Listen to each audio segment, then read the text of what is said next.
Good. Actually, those are good, Jody. Starburst. Starfish ones? I've eaten about 5 bags in the I last guess I'll month. call the April 17th school board meeting to order. I recognize our teachers, Dina, Sarah, Kelly. Kelly. It's good to see you, we out there, and Mason Howard. Thanks for coming. Thank yous, Mr. Stevenson, then we're gonna add Mason on there. You want to go ahead and, Why don't you Mason? come up, Mason, and tell us a little bit about winning your competition yesterday? Well, I decided to build a tractor off when we got the farm for welding competition and put some detail into it, ended up winning the state on 9, so And you qualify for nationals Qualify. with that.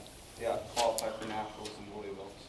Did you do that through the tech center then? Yep, through the tech center. We see it. Holy crap, how heavy is Looks that? really It- heavy. It's hefty. 26, Well, the way he's 28 carrying pounds. it. 26 Wow, pounds? look at Yeah. that. Look at the detail back Oh, here. I think he's even got the lights. I like your What's wheel. that thing called? The PTO? PTO.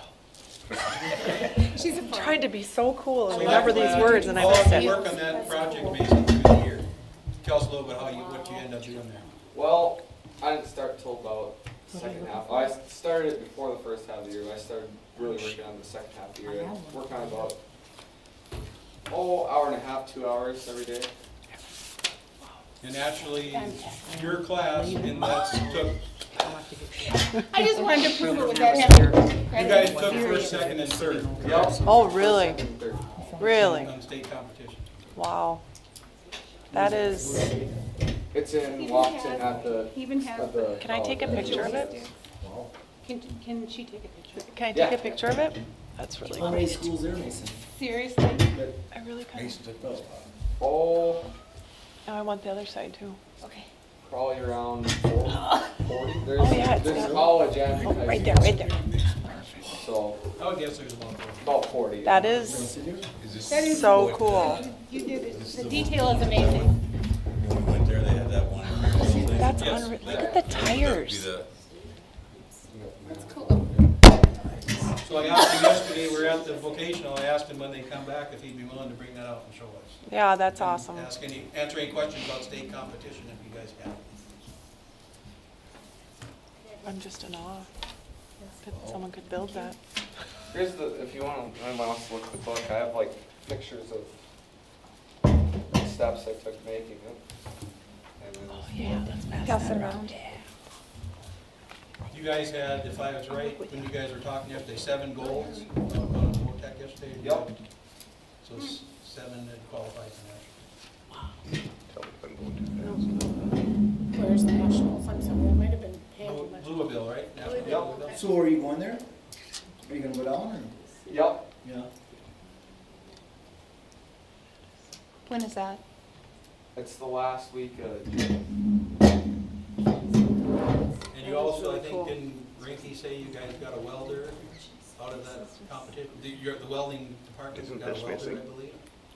Oh, like one a welder, I you think mean? it's on there. I think everybody, I think they got a welder, it's coming. I- Oh, it was, And I it think he was was. gonna try to pick it up, so I think you guys did. They won a welder? I don't, I guess I haven't heard about that yet. Okay. I think you're getting a welder. Yeah, Not you've heard the class is getting. Yeah, I know. That is really cool. So yeah, I just thought it'd be nice to stop if you guys had any questions on that, so I appreciate you coming. That So is how really long have you cool. been job. doing That is that? cool. He's not, this isn't first year, This is is it? your second year in welding. Second year in welding? Yep, second year. Really, Impressive. It is very impressive. impressive. Actually, it's- Yeah. That's Awesome awesome. detail. Oh, right? So like a 70-40 or It's a 70-60 Alice. 70-60? Oh, I thought it was a red one. Orange. No, that's a Chalmers, I can tell. That's orange. That's really cool. Well, thank you. those. Yes, thanks, Mason. Appreciate it.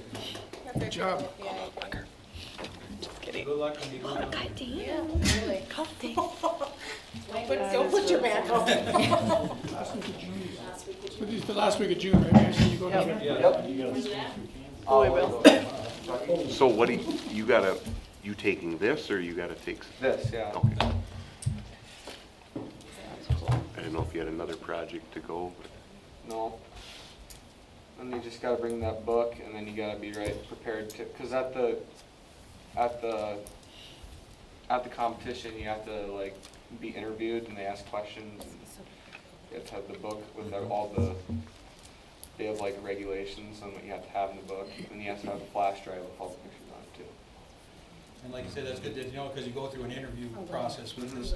Yeah. Yeah. What's so hard, because you can't That's tell, awesome. and I'm glad that's why you made the. what did you make Yeah. the wheels out of? Otherwise you wouldn't know. It was two pieces of Yeah, pipe, that was cool. and I cut it down the middle of a dry bandsaw, and then you can kind of see the edge of that plate. I just welded the plate all the way around there, and then I cut it off with the torch and ground it down.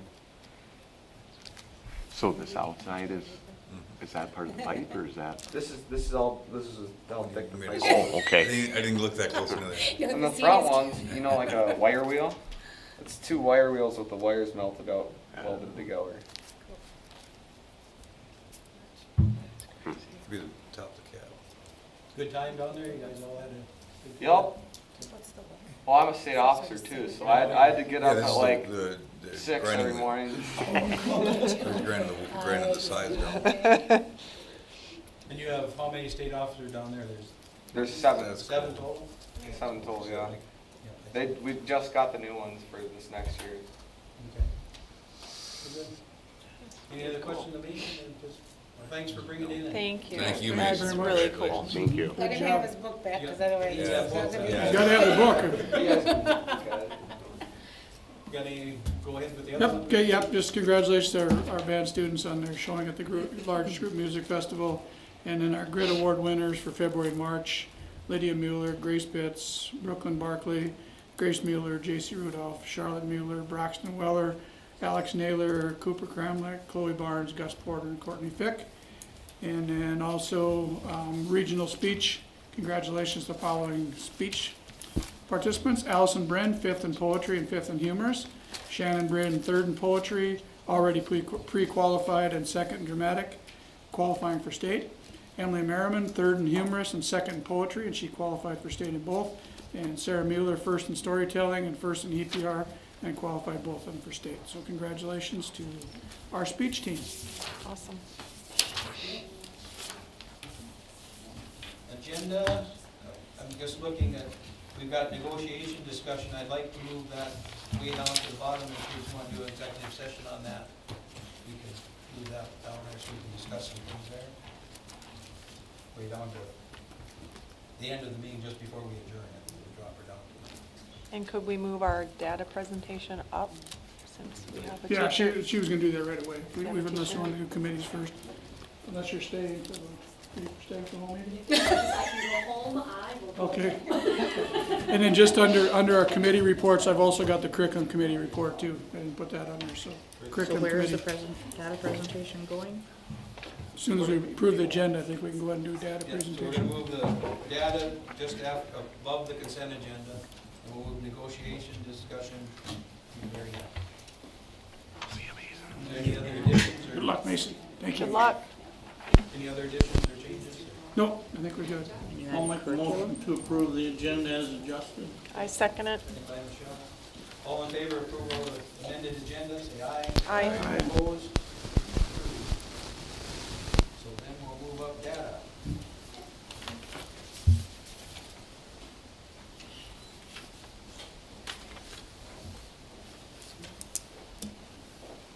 Well, I'm waiting for this to turn on and come up. I wasn't really sure what you wanted to see, and like some of the data that I have been collecting and stuff has been on every individual student within the school.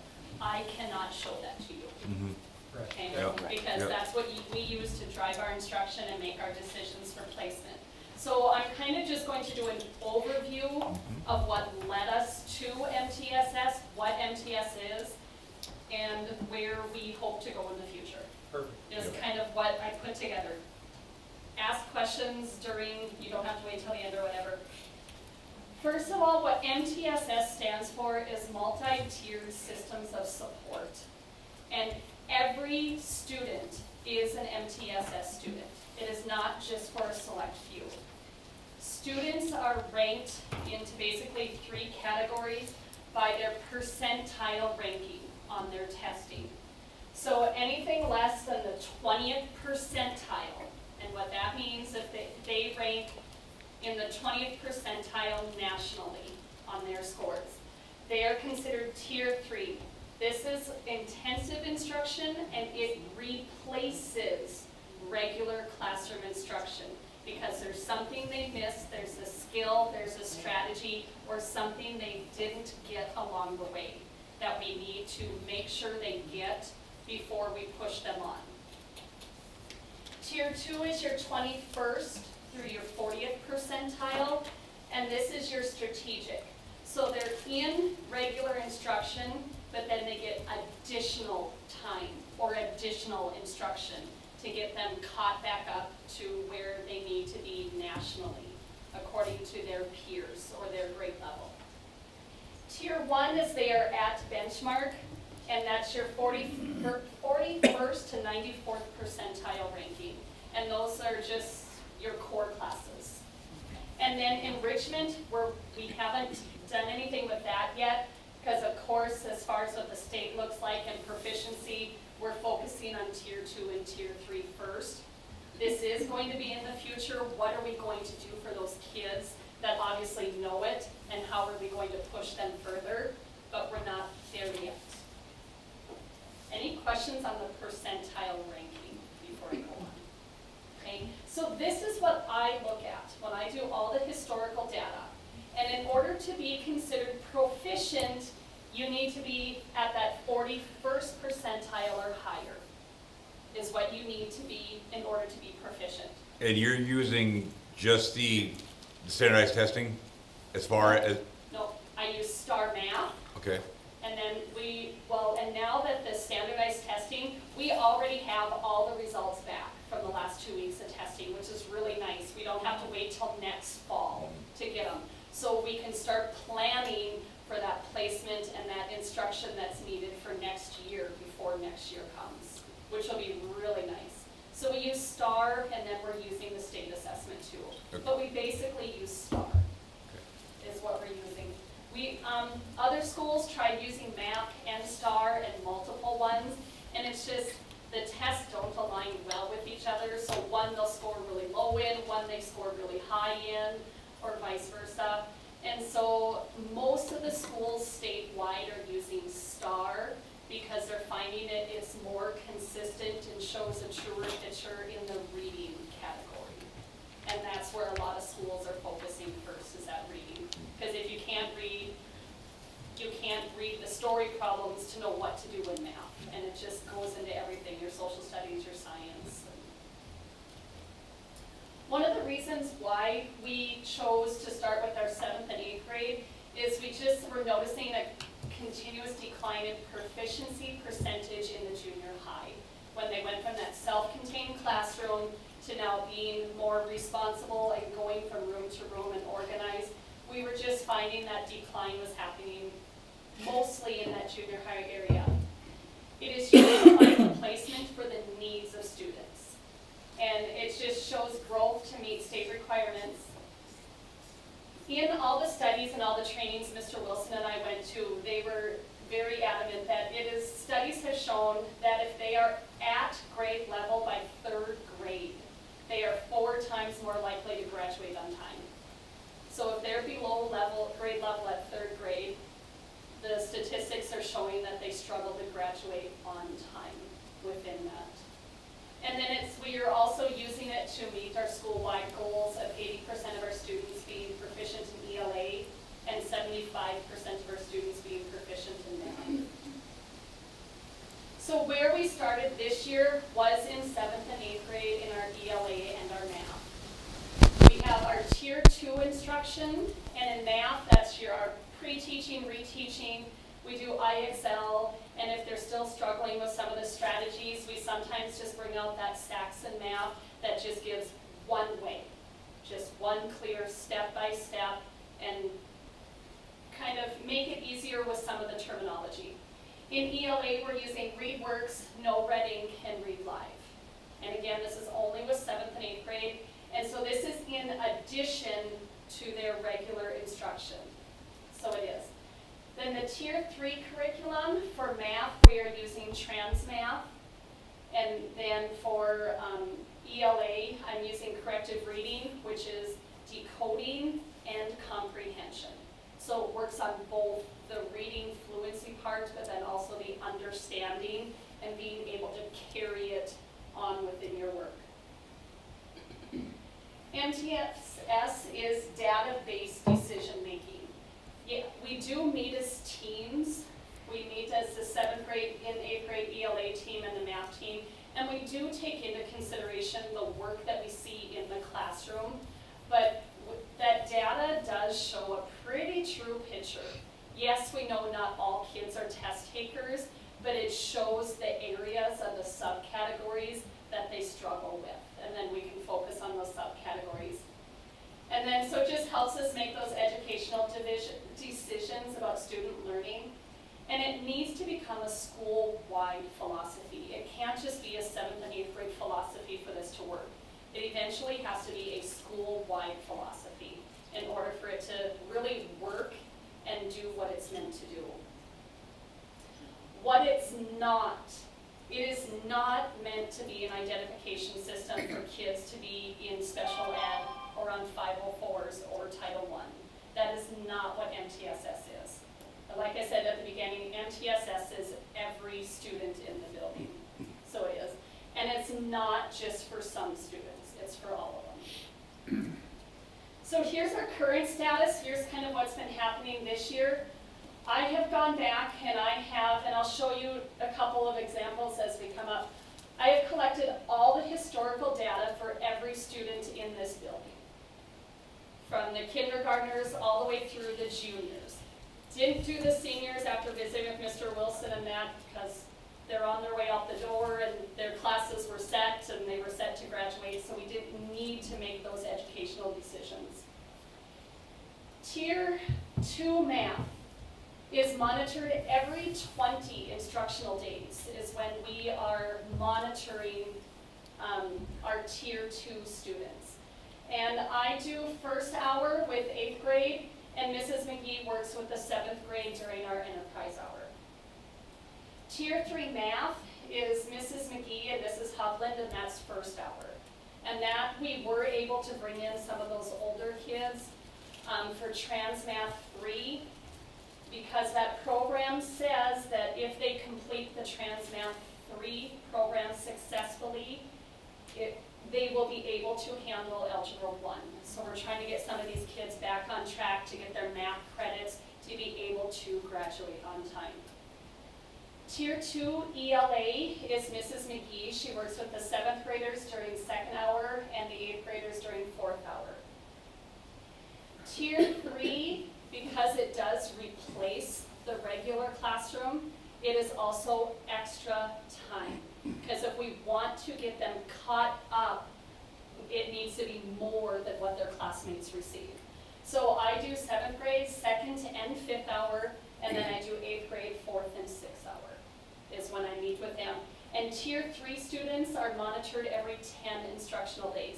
You obviously don't see as much growth when you're doing it every 10 instructional days, but it's just to make sure they're on track and going in the right direction.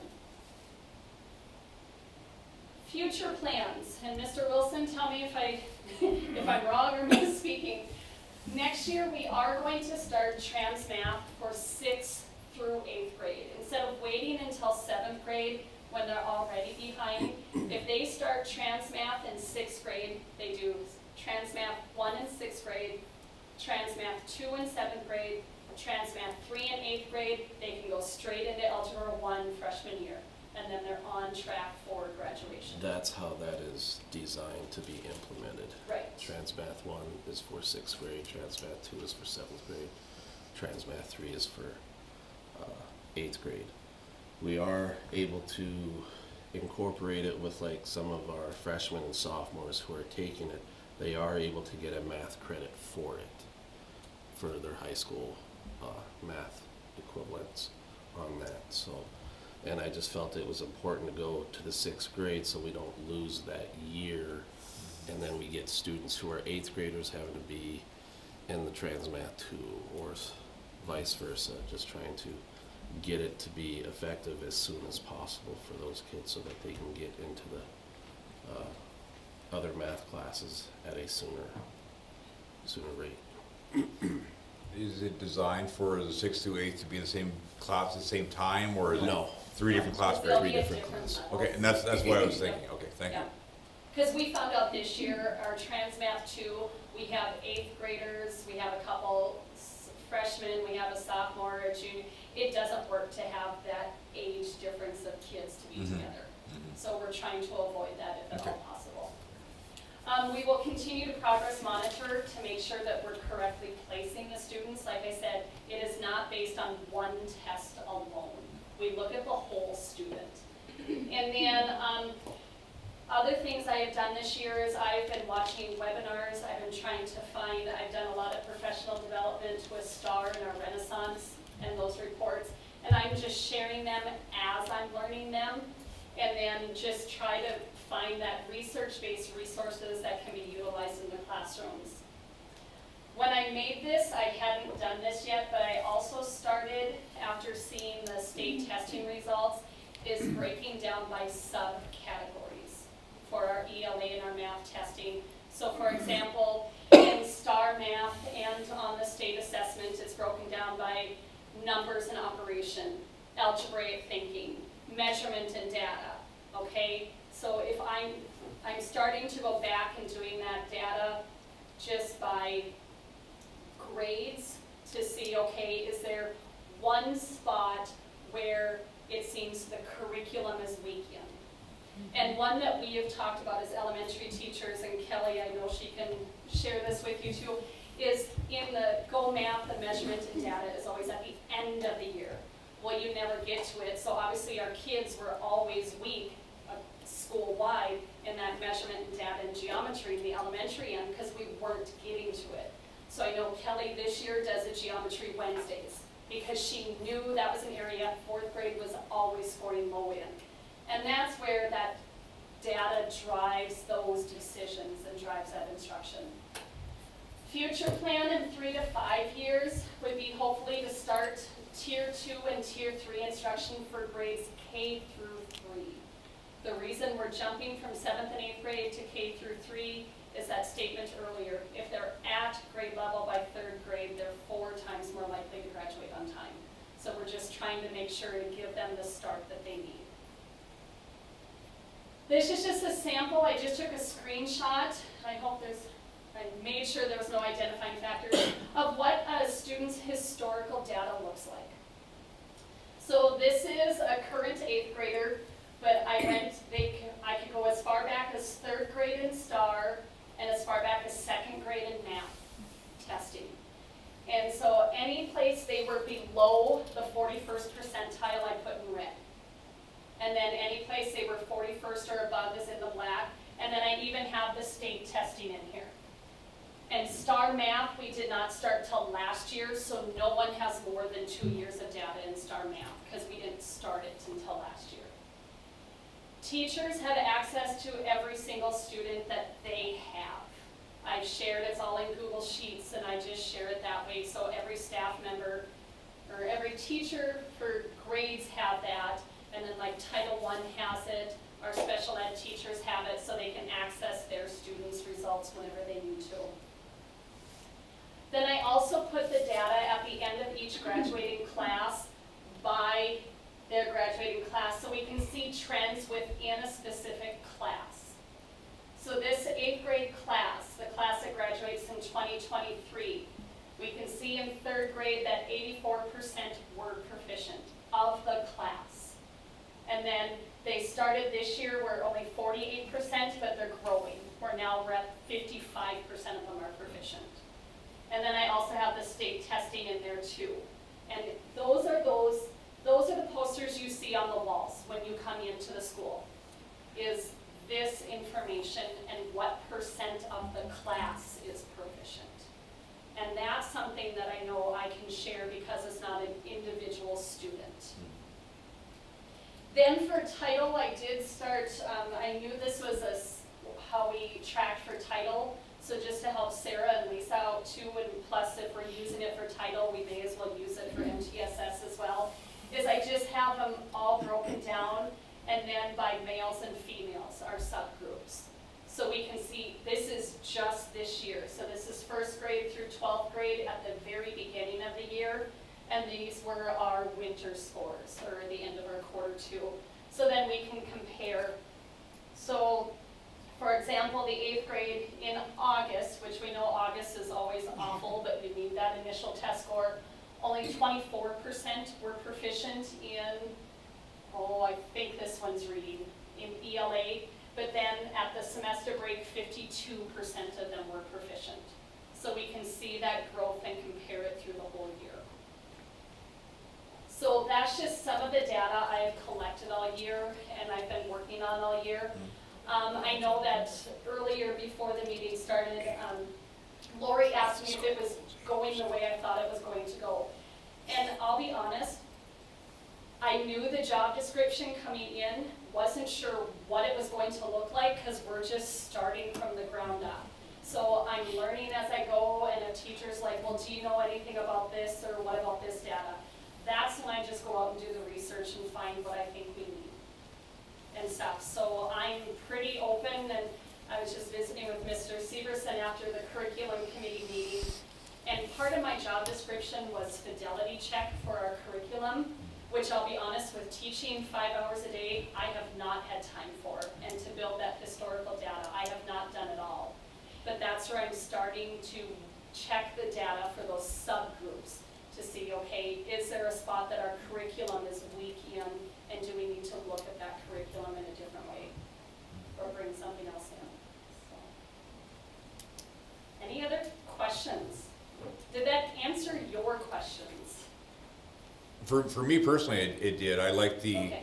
because I didn't know anything about MTSS, so to actually understand what you're doing, because I when I heard about it and some of the things you're doing, I thought it was more of a resource, like a resource room. Right. So I'm glad to see that it's much more than just that. So, Yes, it is. and you are doing a spectacular job with data collection and everything else. So, thank you very much from me and I think your answer, we're really vague on what was going on in that position. So this enlightens us a Yeah. lot, what's going on. Well, and I think we didn't even know what it was going to look like either, because when it was first started, I know Lori and I were visiting and stuff, we were hoping that, okay, I teach preschool 2 days a week, do data fidelity checks 3 days, well then that 3 days turned to only 2 hours a day.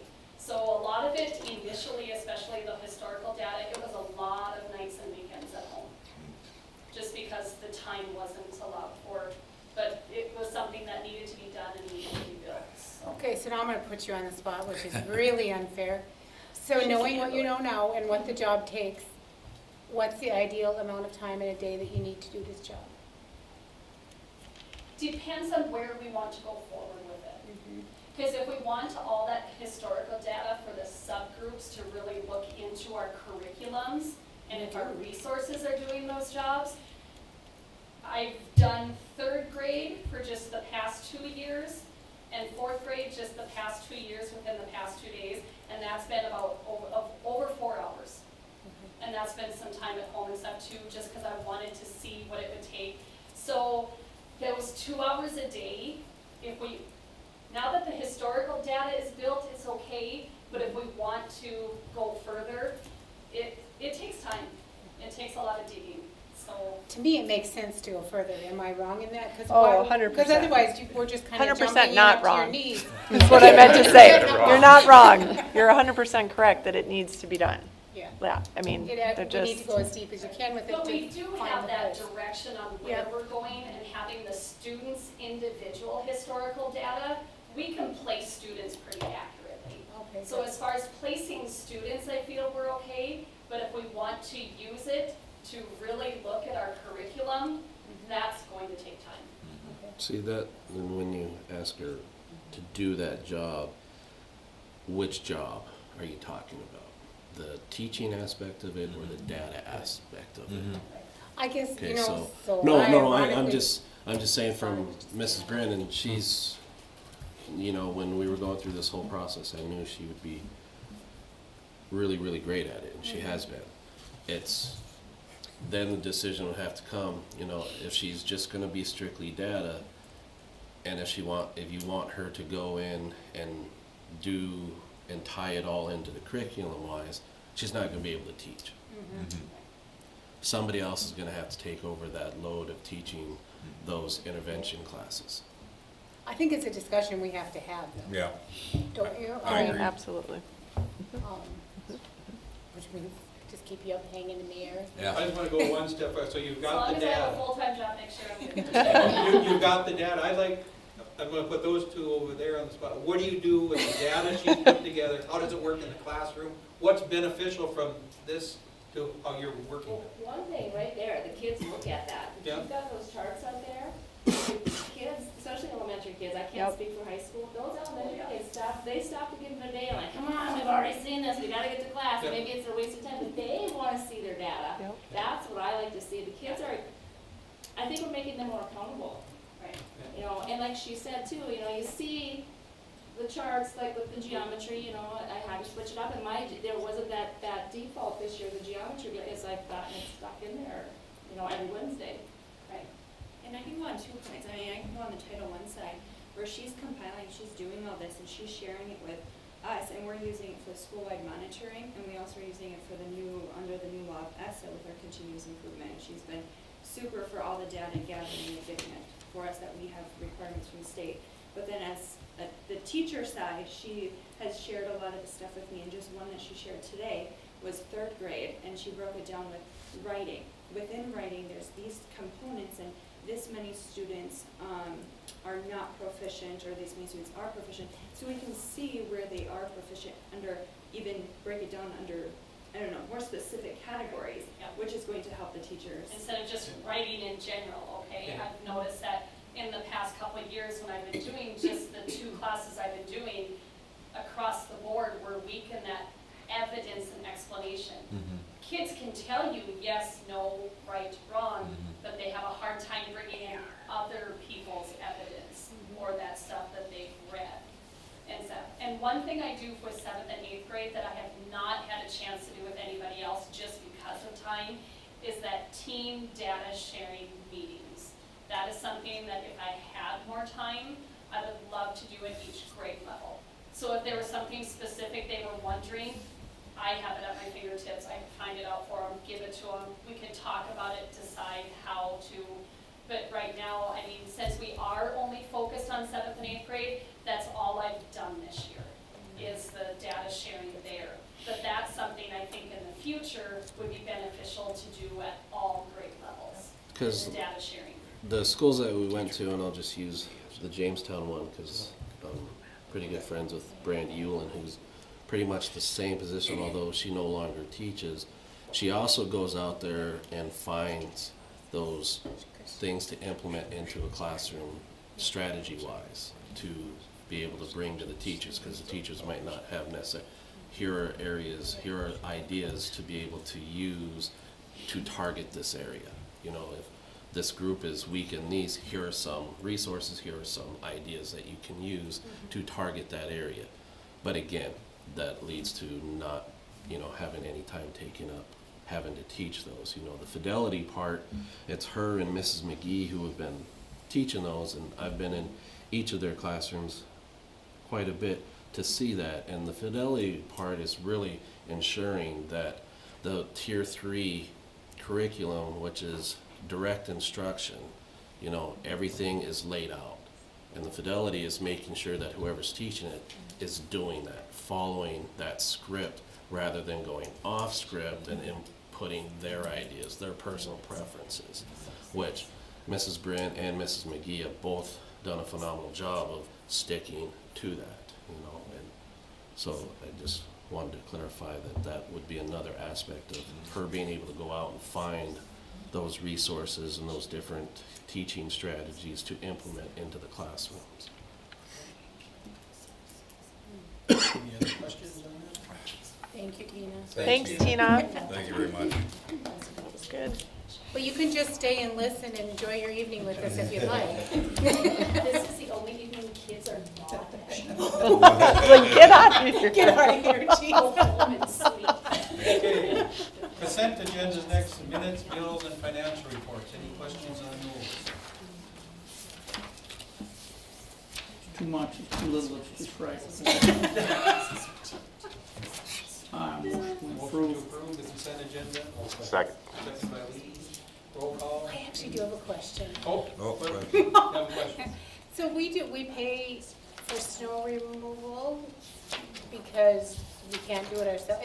Was it because it was just They too couldn't, much? just too There's much. just The too one much. day Because we they haven't done couldn't. that, like, well, actually, we didn't have snow. This was the only time we've done it this year. Okay. They just couldn't move it with what we had, that snow was so heavy they couldn't. I figured he must have brought in a big farm Wasn't there a tractor. Well, breakdown? McMillan's brought their payload over. McMillan's brought their payload. Yeah, but I think thought, the wasn't the skid steer was- Bobcat broke for a day or something? We've used them before, too. Yeah, a long time, I just assumed that we had enough It's been a stuff, while since but- we've okay. used them, yeah. Okay, that was my question, thank you. Roll call. Rob, Yes. Michelle, Yes. Cindy, Yes. Lori? Yep. Chad, Yep. Mike, Yes. Lee, Yes. Brett, Yes. Brent. Yes. Oh, both yes, nice. Okay, committee report, president's report, I have none. Career and tech, I'll roll through a little bit here. I do have the list of the winners, like, if anybody's interested later, I do have everybody that went to state, we've got a sheet there.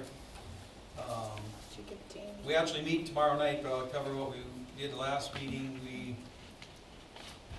We had some discussion on Enderlin wanting to use counseling for us. We told them we weren't looking to provide counseling to Enderlin unless they looked at becoming a member of the school.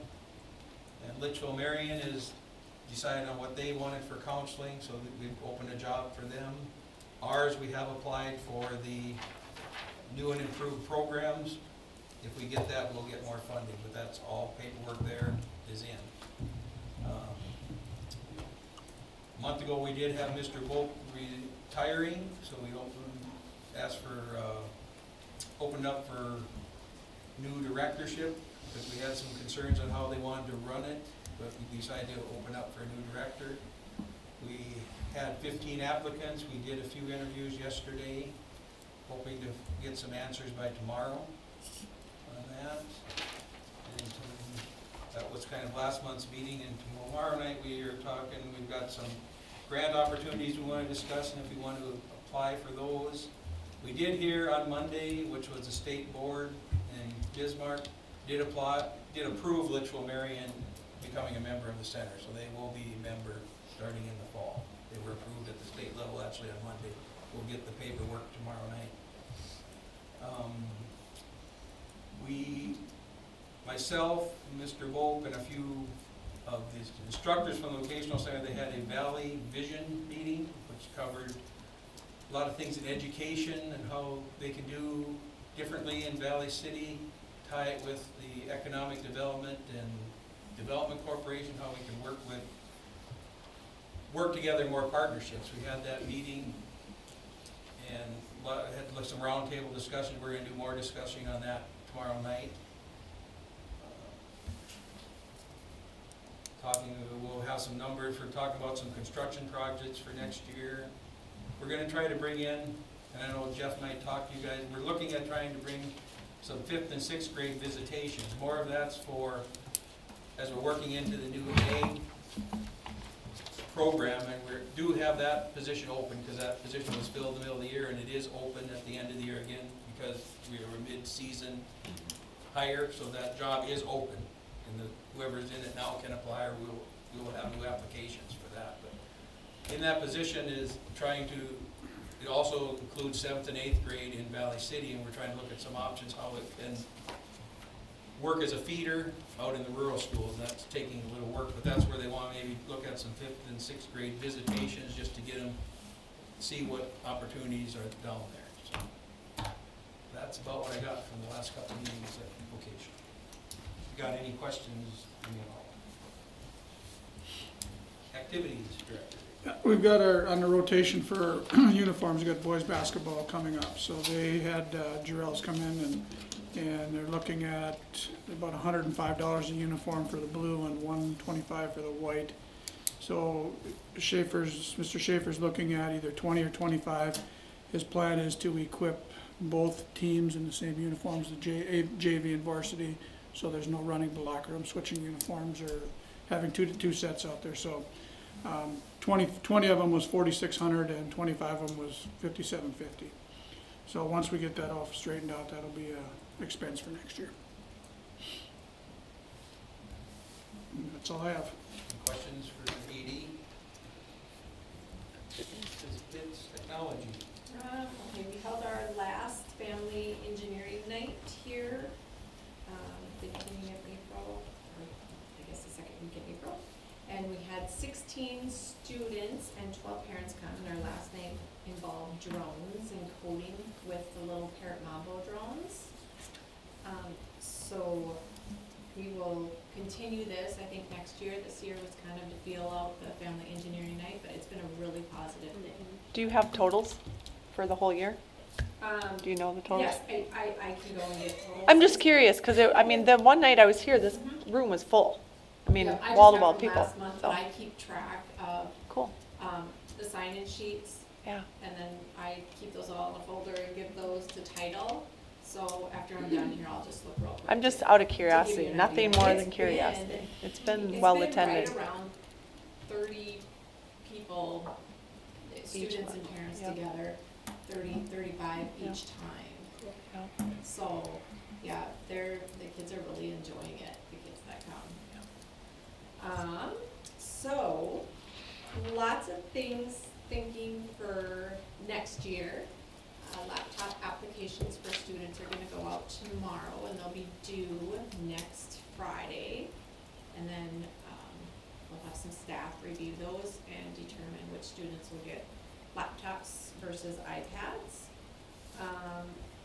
And an order just went in for a rotation of iPads and to change the mobile device management software that I use. I currently use a Lightspeed software, but, in looking at the needs and things changing, I'm just switching to a new software that essentially does the same thing but does some extra stuff along with it. Has some extra features and really isn't a difference in cost. It's just my side, and I'm the only one that notices that.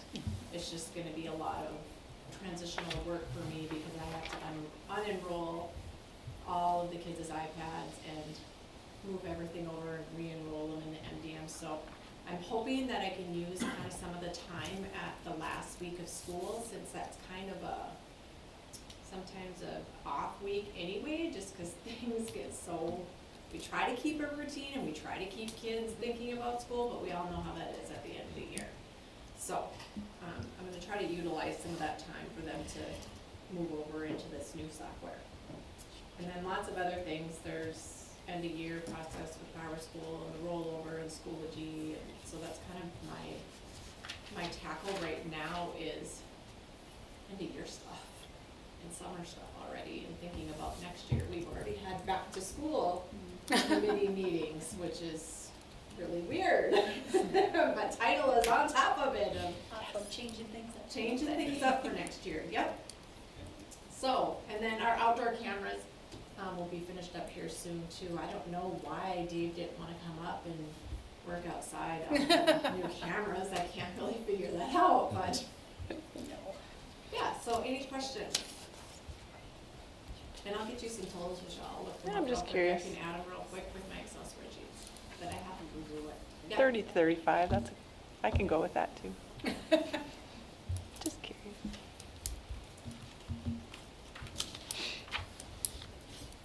Anything else? Any questions?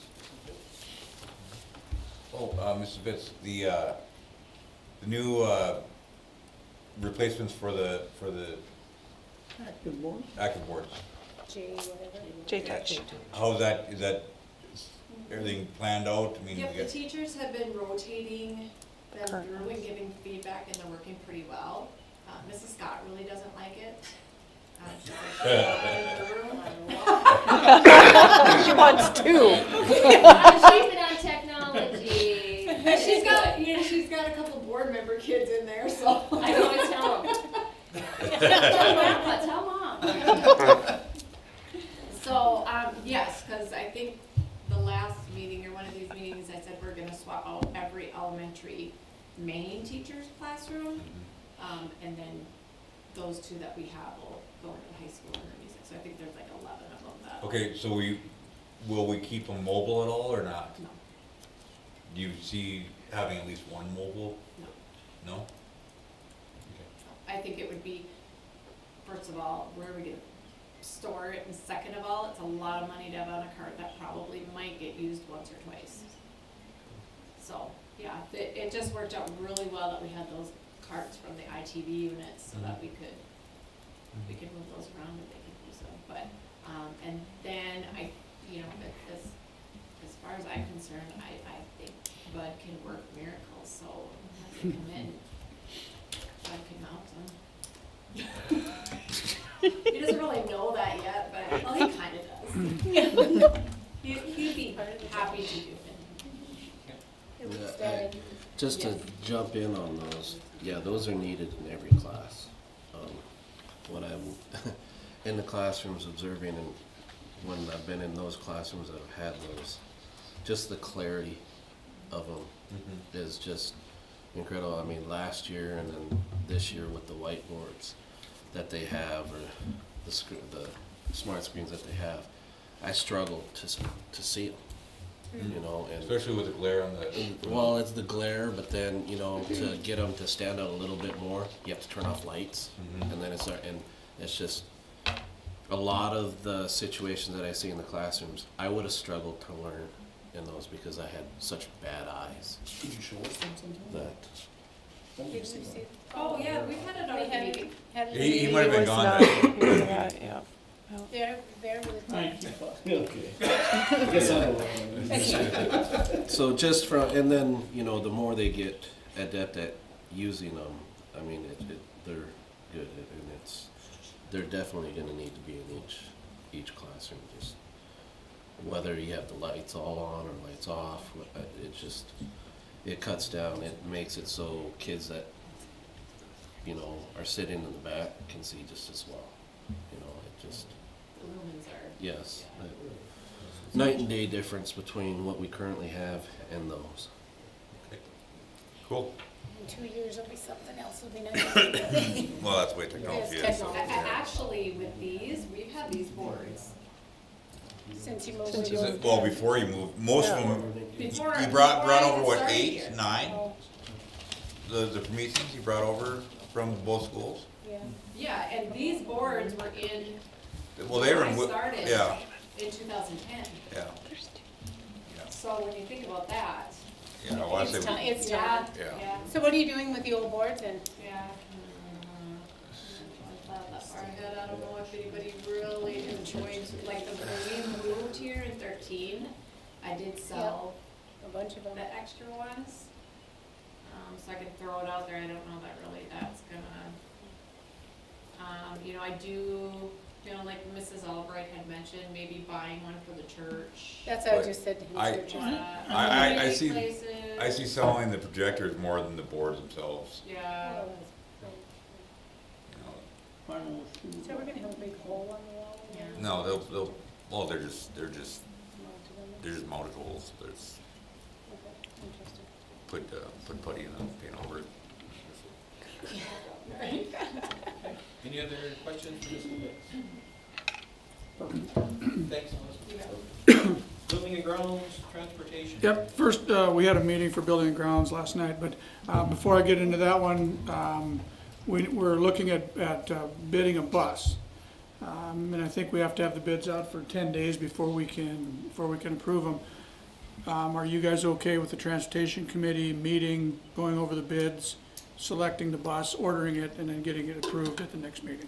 Do the bids have to be open at an open meeting? No, we used to open them all the time in Castleton. Didn't we just buy a So then, do we bus? need to have a committee of laws that comes under your 80 grand or in your budget? Yeah, it's in the budget, it's already approved, we Right. just need to decide what we do, so I suppose Bud and I could open the bids and the committee wouldn't even have to be in there. Because if it's in the budget and works the budget, you guys, Yep. it's a spendable item. Yep. We've already approved doing Yeah, it. but everything's been approved, it's just, we just have to approve, which outfit we get. Is But this the the bus one is that we approved. approved a couple months ago? Said to go get it. Oh, Yeah. Said to go oh, ahead, Yeah. yep. Okay, Yeah, I they thought were maybe you were looking. talking another bus. No, this is the one that we would have for this year, so. Yep. But if that's okay, we'll just do that. I'll just set the bids out, and Bud and I, when we get the I bids, think the we'll only open thing them. would be and- is if it came over The what's 80. not in your line item, Okay, you know. perfect. Awesome. Okay, that was the easy part. Building and grounds, landscaping out in front. Okay, we talked about, and I know that Brent and Rob were here yet last night. We talked about some things. I know Mike had some questions on, what we're looking at is putting the concrete in. Mike would like maybe stamped or some color out there. I like it more than just regular concrete. I guess if that's, if we're looking for something out in the front there. Because what we figured was right out front there, around where the mound is, and then it goes up and then around to that first window, and then do some some curb edging on the other side, maybe some pavers in there, but it wouldn't be the full landscaping like the $38,000 bid that we'd had last year. And we'd look at some, any of the concrete guys can do the regular stamping or the coloring, correct? I would accept that. So we could have them come in and give us some ideas on what we want to do, but we just need to decide if that's okay with that, with the way we looked at it last night. We can, Get any input from staff, what they'd like to see out there, because I mean, we get some input with all the trees and stuff there. I mean, no, we haven't, just because it's been I would on, just it's been throw it on out, the see if agenda they for, got some thoughts. nobody We've said a talked about it word. for many years, but It's I been- need to see what their thoughts are. Yeah, since I've been here, we've been talking about this, and every year we say, well, let's do it next year. And then everybody says, why isn't that done yet? So Yeah. we need to do something. It'll be done this year. Well, let's do it this year And then. you're gonna bring the concrete all the way up into the windows, so We can, nothing needs, there's no weed whacker, no Yes. lawnmower next to the Yep. window? Yep. When the meeting's over, No we can walk rocks. out. Yeah, we can walk out and look at it and just give you guys an idea, and then Okay. maybe if you guys got some suggestions or whatever, but we'd like to get that one done. The flooring in the restrooms, the commons area's got the tile in there, and then let's see, which other one did we, other one? Family one. Family bathroom, both have them. But we have these here that haven't been tiled, the one in the office, and then kindergarten, preschool, and the kitchen. Kitchen, doesn't get a lot of use, so it might not be as bad, but if you wanna go look at them, Brent was pretty appalled by the fact that we haven't done anything yet. They He never said it's, look good, yeah, they yeah. never. and then what she had was, she had some, what you call it, on the edge or something, instead of just putting grout in there. It was nickel, okay. nickel trim. And the ones in the commons don't have them, so we figured we didn't need to put them in these either. She's looking at, the bid came in like right somewhere between 8,000 and 10,000 to do all the bathrooms. Get one bid. That was just, we would send it out, but we were just looking Yeah, at. we got one. Yeah, we quote, got, whatever. one quote from, Home Design Home Center. Concepts, is that who it was? Home Design Center. Home Design Center. Where are you Yeah, guys let me- getting where this you Cut that information? in half. In an email, from an email There was today, an email? today at 3. Yeah, I sent the notes out today. Okay. Yeah, That I just drives sent me the notes out crazy. today. I would like it like a week ahead of time. Would be Well, we just super had the meeting last You night. guys, come on, do it a week earlier. Okay, so this is in an email? Okay, sorry. Geez, y'all busting our chops. Well, thank you. And I we just could, would love and to we know could what look we're at, I mean, talking we can get others to come in Thank and you. look at it and give us some ideas, and then, if it's okay if we move forward on that, because it definitely does need it. That's the recommendation. The only ones we weren't gonna do are the locker rooms for now. Yep, locker rooms, we're gonna hold off until we decide what we really wanna do in there, because there's some other options in there, so. So the thought is to get some more bids and relook at it. Yep. what- I would have, Bud just got this just to find out what it would cost, but we would, if you're okay with us doing that, we're gonna get some more, we'd talk to some other people and have them look at it and then get somebody to do it. If that's okay with, So we're or looking do we at want, do you guys wanna see the bids $10,000. first? I mean, Or do you wanna see the bids before we do it, or? No, I'm just asking. That's what I'm wondering, I mean, if, we can have people look at it, and if we decide that it's, that we got one cheaper, or whatever, can we go with it, or should we bring it back next meeting and have you guys look at it? So basically you're asking if you want to spend $10,000 on. But, yeah, 10,000 would be probably would be the upper end, yeah. I'm doing flooring in the bathrooms. Yeah, because the bid that comes in higher, we can go with this one. Yeah, So this should be the highest, I would think. I just, me personally, I think it's gotta be done. I mean, we've had this building for how long, and it's never been, Yeah. It- never looked nice. And it doesn't, I mean, it doesn't look nice at all, and, you know, fortunately that it's only used by our students, but they're noticing it too. Yeah, You know, where those, you know, we got those done, and that's a more, where the people see it, but I think it's important that we get this done in a timely manner too. And honestly, I just used that bathroom up there for the first time, and yeah, you noticed it big time in that bathroom. Yeah. I mean, I just mentioned it to Sarah, I mean, I didn't even think about why I didn't notice the floor, but the floor does not look nice in there. It looks like an old building. Yeah, Yeah, it does. yeah. And it was scuffed up and dirty and. Yeah. And he said, Yeah, you they can't- they can clean it, he said they can't- go in and they clean it, you can do whatever you want, he said it's gonna look the same way. Yeah, you can't get it white anymore. So. Okay, so we'll do that, we'll get more bids, and then if it comes in, whatever, I can talk to Building Grounds Committee and let you guys know Or do where you we're want coming in to at. make some decision now, or is it something you got to next month to make the decision? I would, we Well, they can, wouldn't we can do- wait till next month if you want to, but I mean, I just wanna get it on our schedule for the summer. Right, Yeah. yeah. So that we want to do, just throw it on agenda item for next month, or we want to just vote on it tonight? Where we're at? Well, can we get bids by then? Yes, oh, yeah, yeah. Yeah, okay. Well, if it isn't gonna be done before that, we might, couldn't just wait. Yeah, we wouldn't start till after Yeah. school. It's gonna be after anyways. school's out anyway, yeah. Let's throw it down for next meeting then. Okay, and- got her. Okay, then, Bud did call the company that painted our building, and that's on there, that's, Decorating by Charlie, and they went in, measured all the rooms, and they came back at $985 a room. They would do them in about a day and a half, would take them for each classroom. So we were thinking, you know, on probably about six rooms that we're looking at for, because they've got everything on hand. They've got it's a shoal, is that how you pronounce it? Shoji white. And they did every piece of painting in the building. So I guess they would be our choice if we wanted to, you know, to do this. And I think the committee, you know, with the professional services, it's gonna be we figure it's gonna be more cost effective just because of the fact that we know what we're getting, and it's a brand new building. We hate to start slopping paint on the walls and the carpets and the ceilings and whatever else, so, We did have a price of somebody else, and they were $23 an hour. yeah. Yeah, they would be about $23 an hour, but you're talking somebody that's gonna be using a brush and going in and probably take them 3 days to do a room, Yeah. you know, So what happened to the days when, I mean, that used to be part of the building manager's job, would be to paint rooms. What happened that we now are paying professionals to come in and do it? It used to be you'd get a couple of students and have, you know, I mean, So there was a 30-year-old. Yeah, look at the building that was, how old? what is that? That's, I mean, you there's put paint up the carpets same on way. floors. No, I mean, Hey, no, Lori, Stuff down. would you want to come in and paint them? I've painted schools a number of Would you be willing to times. come in and do that then? I mean, Yeah, that's the but question, But why when we have, how many people do we have that work in the custodial thing? And that is usually a summer project. they don't have time to paint. Okay, well, that's my question. Yeah, they don't have time, and there's no way Bud and Dan would be able to paint. I mean, they're too busy throughout. Well, and We Dan, had his Joan and- job isn't.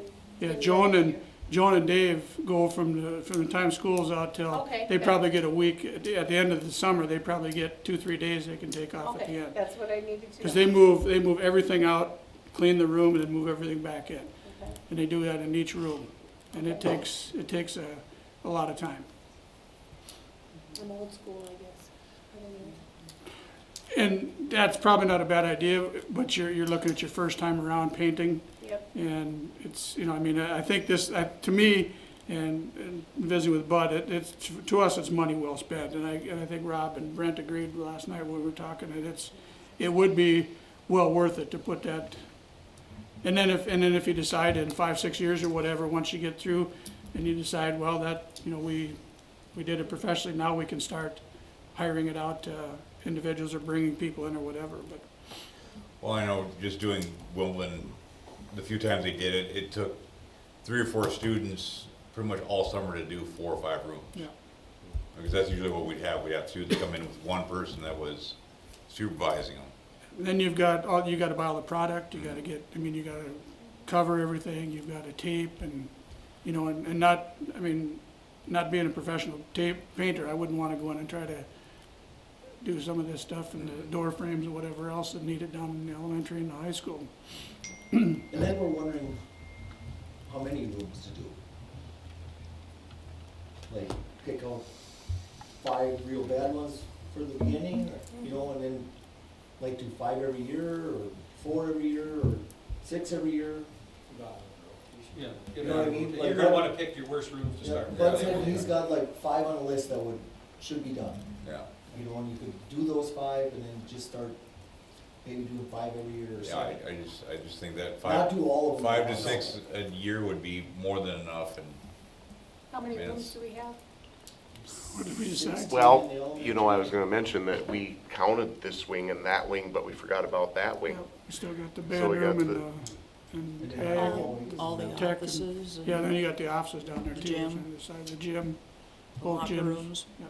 So doing 6, I don't think will get us in a 5-year rotation. No, So maybe a couple of more, like So I'm gonna have to 8, 8.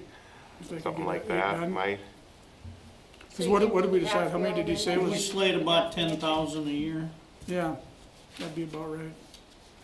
But, I mean, I think if you add in, you know, the hallways, Right. the bathroom area, you can get that.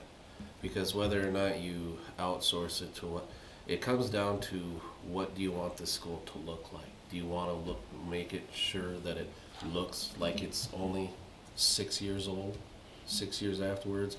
Or do you want, you know, everybody that walks into this school for the first time, it's wow, you know, this is a nice school.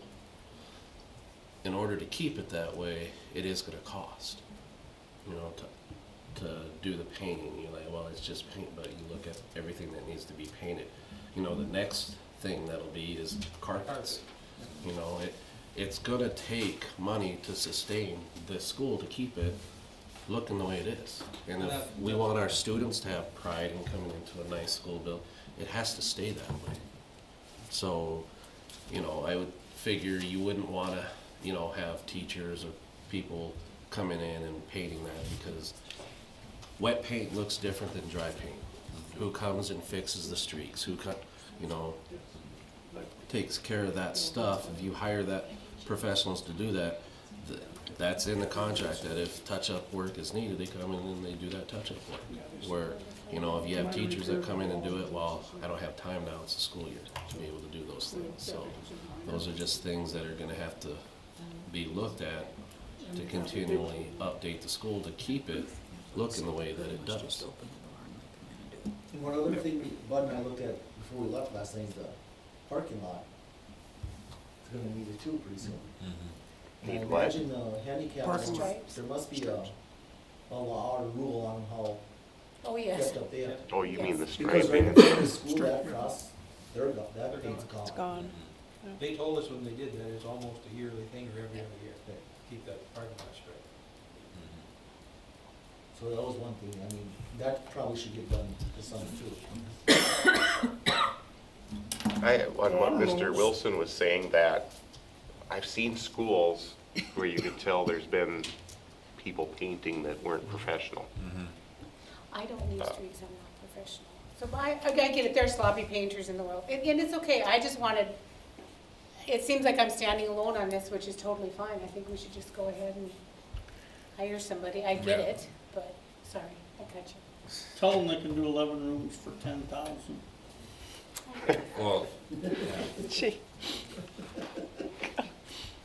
do we wanna do like $10,000 a year, just budget that and whatever? Well, like I said, whatever this budget is things gonna need to come be out done. of the building fund, right? Or is it Yes. coming out of? Building fund. Building. Coming out of the building fund. Yep. Because there might be areas of the hallway that need to be painted one summer. So then you That's do what I'm those. saying. We just give them a budget and say, whatever you need to do. So I think Chad is right. I mean, if that's coming out of the building fund, X we number. pick a dollar Dollar amount, amount. Right. and you guys do what you wanna do with it, Yeah, you know? give or take a little on that. and Yeah. I I make, would think 10,000. I make a motion, we budget 10,000 per year for painting. From the building, What's that? from the building fund. From the building fund. 10,000 per year. 10,000 per year. 10,000 per year. From the building fund. For painting. From the building fund. I'll second that. Any other discussion there? I mean, if we need to adjust it later, Yeah. we'll just see where that gets us on the first. That would be a roll call. Just reading. Rob, Yes. Michelle, Yes. Cindy, Yes. Lori, Yes. Chad, Yeah. Mike, Yes. Lee, Yes. Brent, Yes. Brett. Yes.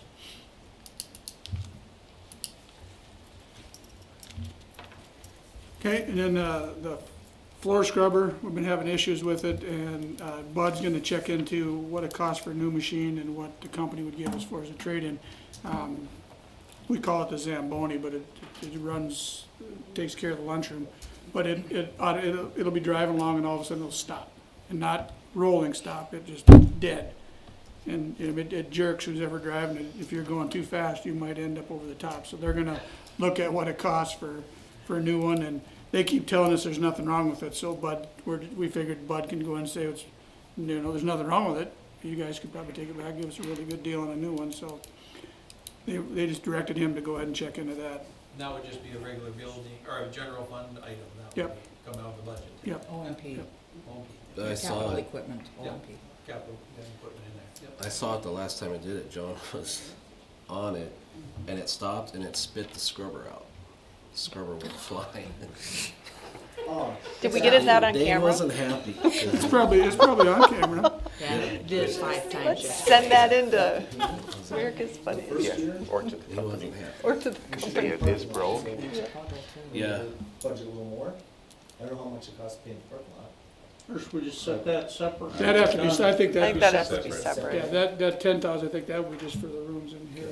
And if you guys Well, decide you we're want gonna do to, that for the summer, so we could get a number next meeting, we can Yep. find out what that is, and we can put that on agenda for next. yeah, I can have Bud Okay.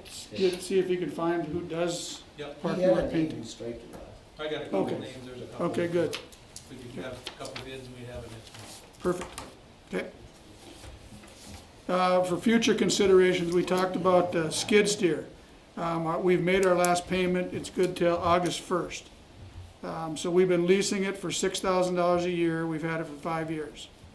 So, like I said, we need to decide what we're gonna do by August 1st. But our options are either turn the unit back and lease another, or Bud thought he thought the guy said around 24,000 for a buyout.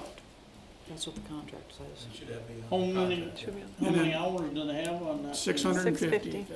Figured about 650. So it doesn't get a lot of work, but For 24,000, you should buy that out.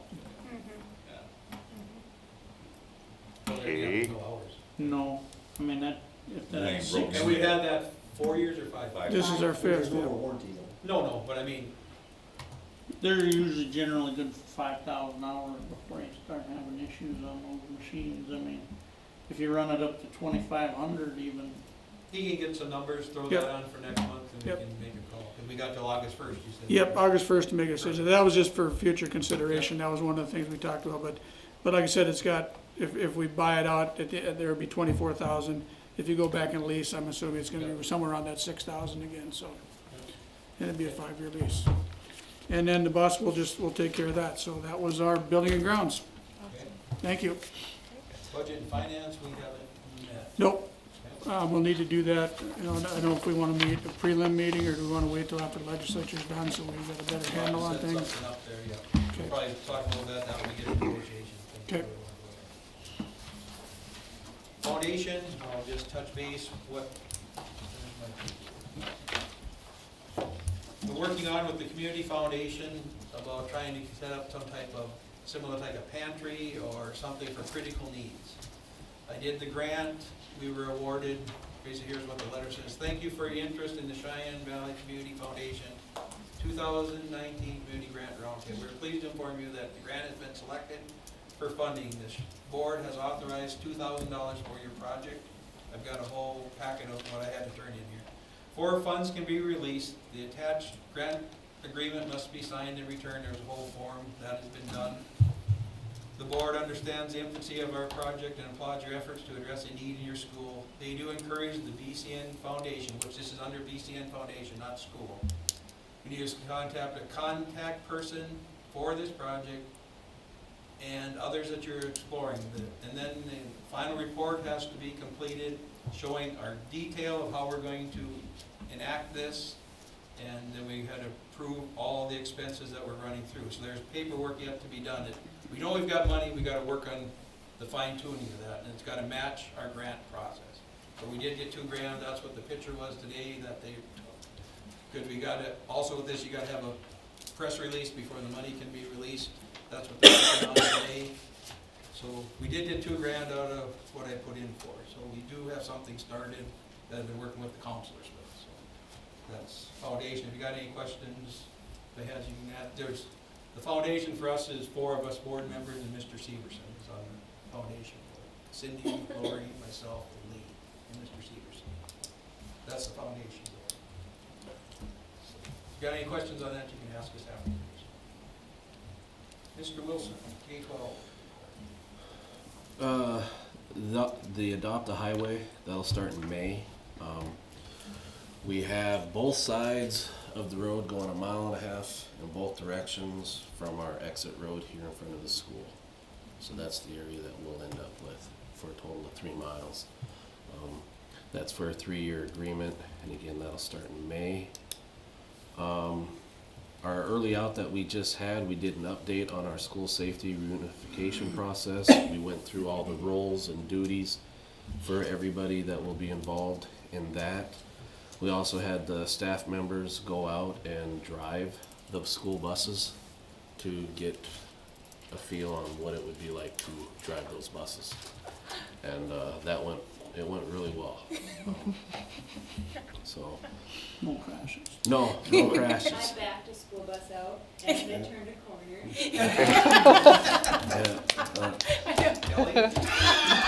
I was gonna say, yeah, she's good.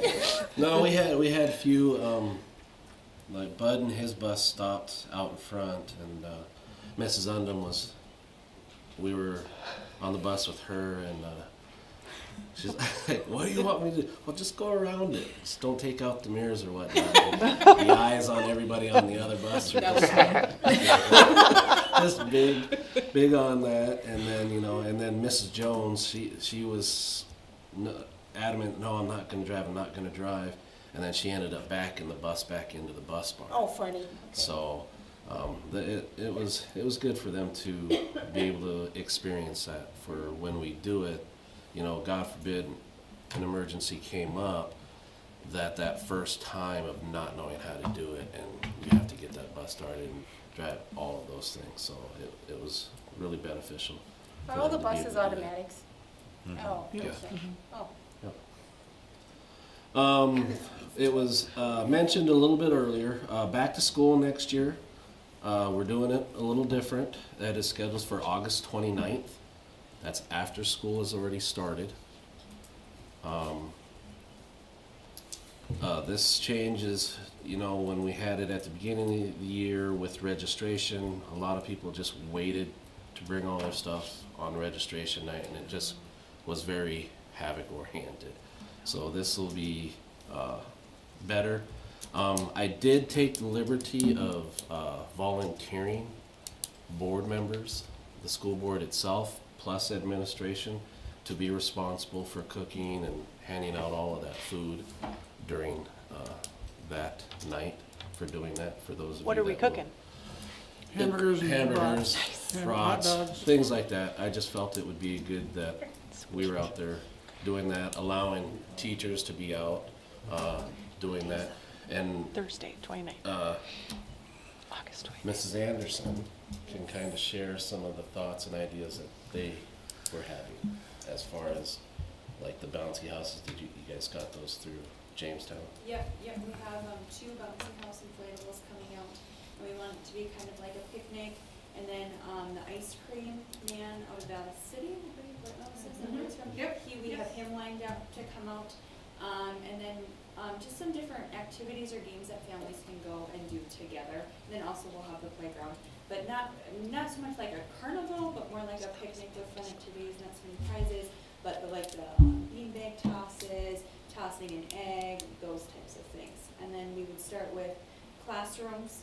Teachers would still be here to, and the students could come and show their parents their classrooms or any activities they did in the first couple weeks of school. Then we have to have a Title I parent meeting in the gym, and then we would go into the supper and then the activities outside. We were not having a great turnout in the past for this event, or it was kind of crazy, so we thought, you know what, it's just time to change it up a little bit. Give it a shot. Sounds fun. So again, that's August 29th when that'll take place. That's great. And then the last thing today, Mrs. Albright and I both attended a full-scale school evacuation in West Fargo at South Elementary School. They had their reunification point, their new West Fargo sports arena, their hockey arena, whatnot. Saw a lot of, I started out at the school, seeing everything on there. I was surprised at how many law enforcement officers that they had there. I mean, they had about 15 of them in their process. Some of them were there evaluating the whole process, but getting to see how the office personnel, administration, and all that got. And it started out as just a fire drill, you know, and they do that, but then towards the end of the fire drill, they realized that it was something worse, and they had to load onto the buses and evacuate. They gave the fourth grade parents the option of being able to come in and pick up their kids, but only 2 of those parents chose to do that. And then they actually had one real situation where a parent hadn't known or whatnot, showed up at school and nobody was at school, and then got upset and called, "Where's my kid?" And then they had to direct her to the sports arena. But when she got there, she cooled her jets real quick, because when you see 7 police officers, I think that kind of makes you not to get too upset. But it went well. Saw a lot of things that, you know, we took note of. You know, they keep learning. This is the 5th time that they've done it, and they keep learning every time. Like the last time they went to the Shields arena, but different networks and all of the stuff that they do on the computers and whatnot, they weren't able to do it. So when they did it at their own facilities, it was still on their network, so everything ran smoothly from a technology standpoint.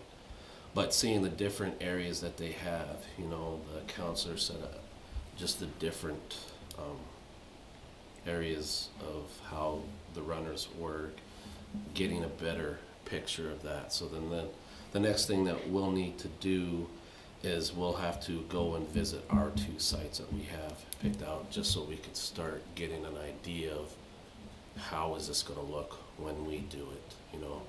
Because then talking with Alyssa and seeing how the parents weren't coming, I figured when we go to do this, we would just look for anywhere between 10 and 15 parent volunteers to come and get their kids and go through that process, and then we can get everybody back to the school, rather than having everybody have to come and get all of their kids for that standpoint. Because, you know, in a real life situation, I don't think it'd be a problem, but it might be an issue just for a practice drill of getting people to leave and willing to come and pick up their kids and go through that process. But it's more or less for us to get an idea of how the process will look and go through when we go through these scenarios. That's all I got. Questions? Mr. Severson, Superintendent. Just the waiver for our storm days got approved. We're waiting for formal approval. Levi Bachmeyer sent an email to me just saying that, to let us know that it was approved, and we'd be receiving a formal letter from the governor. So those are approved. The one that we just had, when I applied the first time through, I used all the days that we had missed. Well, March 15th happened to be a day when we wouldn't have had school. So that day, I'm gonna talk to state and make sure it's okay, but we'll just use that as the forgiven day for the 22nd. The one, or the 12th, I'm sorry, the one we used just on Friday. Friday. Yeah. You just gotta. She's got to get that moved, because as we went through and Joanne looked at the schedule, she came up with 183 days, you know, because when you do your Power School stuff, and she said, we're off a day. And then she said, when she went back and took the 15th out, because it was supposed to be makeup day for March 5th, we got approved for both days, when in essence, we wouldn't have really had to have school on the 15th, so we'll just maneuver that around, and I'll call them and make sure that that's how we're gonna take it but they're all approved. Okay. Cool. Curriculum committee, you wanted to add? Anybody that we wanna set up another meeting for, like I said, budget and finance, we might have to talk about. No, not the schedule, you said we'd have curriculum committee. Oh, yeah, I was just saying the schedule, I was just looking at that first, if we want, but if anybody wants to have me, just let me know and we'll get that set up. Yep, curriculum committee, we met on Monday, and we looked through the science curriculum. Mr. Hans came in and gave us a presentation on the K-12 science curriculum from McGraw-Hill. That's what he's recommending for purchase. Committee went through, if any of you have any thoughts, let me know, but go ahead and jump in. But the McGraw-Hill curriculum we purchased for a cost of $48,322.12. And that final cost includes materials for 6 years. And based on our numbers, you know, it could be more than that. If we said we had 25 in each class, there might be some extra materials in there that we could use for 7 years. So that's their recommendation, what they thought was important, and we definitely need to do something, so, and that was the one that the teachers were most comfortable with. So we need a motion Yep, for need a that? motion, This- yep, Because to you want to approve get it. them ordered. Yep, want to approve it and get them ordered, yep. I must be a stickler tonight. Is there any way we can have committee meetings? That's what I'm going to discuss when we Before- do this next thing. We gotta Okay. talk about this. I will speak for curriculum. Got an email last week from Mr. Hans saying, I finally have all the numbers regarding the curriculum. I have it all tallied up, you know, when can I come to a meeting? Well, we don't have a regular scheduled meeting, so I said, we need to get this out to Mr. Severson so he can get it scheduled, and that was the only day we could do. I Well, mean, you because did it was like that- Wednesday, wasn't it, so, I mean. But you did it on Yeah, Monday, and we so we just did it got the Monday, note. yep. I just got the note. when Okay, I looked yep, at the- but I'm so- just saying the meeting happened Monday because of when he got all his Okay, information. and I get it, Yes. but as a whole. But yes, it would I be agree with wonderful you. if committee meetings could be before the Friday that Yep. all the stuff comes out for board Yep. stuff. Agreed. So committee notes could come with, so we could actually have a Because few minutes to study. realistically, things. that's how it should work. So all these things should be on our I must be It's in your on packet, roll. yeah. No, And so I agree everything, with you. Information of that should come in our packet on Friday. Okay. Not, Yep. and then it should be on the agenda so everybody knows what we're voting on. Yep. Not just us, but if some Everybody, yep. patrons were wanting to know what these were, they Yep. would be in the packet. And listen. But for right now, this one came up, This one came up just the recommendation is because to of do circumstance, yeah. this curriculum, so we Yes. would need a motion to approve this. I make a motion to approve the science curriculum. I'll second. Let's see, any other discussion there? Roll call. Rob, Yes. Michelle, Yes. Cindy, Yes. Lori, Yep. Chad, Yeah. Mike, Yes. Lee, Yes. Brent, Yes. Brett. Yes. Sure. So I guess that's what we want to talk, realistically, our packets come out on Friday. Yep. So if there's anything that needs to have a vote, that's what we talked about at retreat, was then that stuff would get to us and would be placed on the agenda, so everybody knows there's something to vote on Wednesday night. Okay. That's how we want to operate. I know there's going to be some things Yes. that is going to sometimes be, we got to decide, it just came up. But most of them could be done, so it was out with us The on week Friday. of before, Yes. okay. Yep. Okay, then Mrs. Undon put together a replacement rank, or she put textbook information together, and she put a replacement rank from 1 to 5 for the 5 most urgent.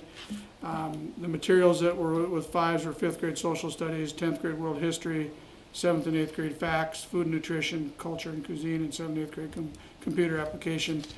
Committee recommended that we go ahead and just order the facts, food and nutrition, and the computer application, go ahead and get their materials. The other two we'd hold off on because we've got social studies coming up as to be looked at next year. And then the 4s were kindergarten phonics, advanced math, and 7th grade geography. So some you want to approve and some we can work on in budget Yeah, for yeah, next year. the three, the facts, the I'll send you the email. The facts, nutrition and cuisine, and the computer applications, they'll just be ordered, they'll just get the stuff they need. Because it's just such a small Yeah, amount. it doesn't go it doesn't go Yeah, school-wide. Yeah. And then those other two will be connected to the social studies that's coming up next year.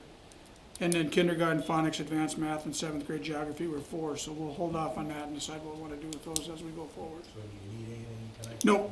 Nope, this is just information stuff for the textbook information. But we Those would just set be up requisitions. a schedule Yep. so that we Right. have it ready, Yep. so that we can start. So implementing this in Getting the fall of organized. 19, we're doing science. We're gonna order in the spring of 2020 to implement the fall of 2020 social studies. Spring of 2021, we'll implement the fall of 2021 ELA, and then math will be the spring of 2022, and then the fall of 2022 will be So implemented. we'll just work all that into the budget. Yep. Yes, perfect. What did we budget for books for? I mean, is that, well, almost 50,000, is that within the realm of what our budget is? If we're gonna buy that now. is it Yeah, well, in the budget? I think they'll take that to next year. I mean, if we need to. They would bill us after July 1, if we wanna do that. Well, I know, I was just curious. if But they that were was a even- question, yeah, because I was asked by Mr. Hans during the science, he was asked, well, what's your budget? What's your school budget? What, you know, and I'm like, I don't know. I don't have that answer. So our budget So do we- numbers, What you could take that on this Well, year? no, but I don't have the number. Do we have room in the budget on this year? Because I didn't look at the email that Yeah. come out, so I haven't looked at it yet.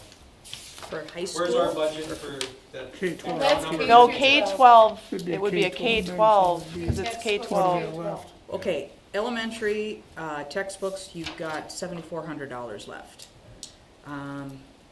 Junior high is over budget. Senior high has 5,000 left. So we don't have So we don't have enough. No. But there wasn't even anything There would've remotely been close that to that budget budget. in there. We didn't have I that. mean, there was probably, Right. between all of them, 20,000 budget. Okay, So, so that's something that needs to be looked at, Yeah. at budget and finance. That's gotta go to budget. That has, because that's, But we're gonna get it now. Do we want it, is that what we want? When did you need a purchase by, or what's the? But next fall. Well, I mean- yeah, I mean, I'm guessing. But I'm guessing that Sooner. they'll be fine with us paying after July So 1. we can play it Put it in the into next year's year's budget if we Yep. wanna do that, yeah. Well, then we can just budget for it. Yep. For next year. Yep. Oh, they did want to have that professional development day too. Is that something that needs to be?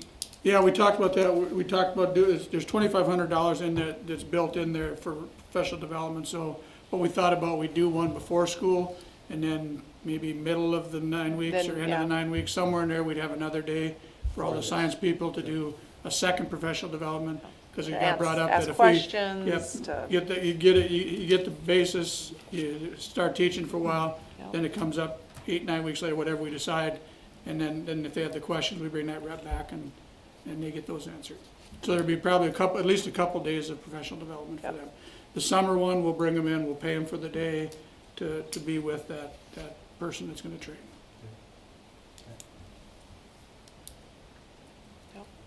see when, and I know, see when the staff wants to Yep, do it, because I know some would want to come maybe right away, but if it were me, I wouldn't want to come I'm till guessing it's August. gonna be, well, the original one before school will be probably right Yeah, before school right. starts, I would guess. They would wanna wait till In August. close to it so that they're not getting it in June and then 2 months later jumping into it, so.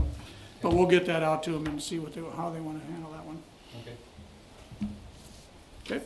So do you need a motion to purchase the books or not? We did. We did that already? Yes, Motion we to did. purchase. Okay. The curriculum? The science curriculum we did. Okay, Yeah, okay, science which we we- already, okay. yeah, you made That's the right. motion. You did. You made the I was motion? gonna say, you kind of did that motion. You are a little Then I off looked at the today. money after. Oh. There we go, that's smart. Okay. Old news, we got school calendar. Yep, so what we've got is we have professional development on the 19th and 20th. 21st would be our first day of school. Labor Day would be the 2nd of September. Hang on a minute. What? That in our same email we got today? Yeah, we got, Should be, got so it. yeah, you should have got a calendar. Oh, yeah. I didn't get that email. Do we have copies for everyone? Right here. Yeah, they don't send my one, that's on the phone, so. Oh, there's calendar, okay. 175 days worth. Yep.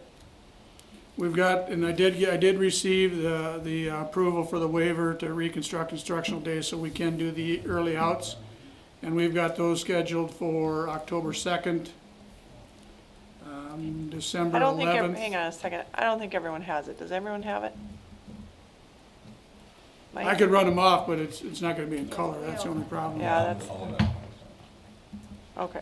Yeah, 'cause I Okay, don't- go ahead, sorry. Yeah, just October 2nd, December 11th, and then April 1st and May 8th would be our 4 that we use for our early outs.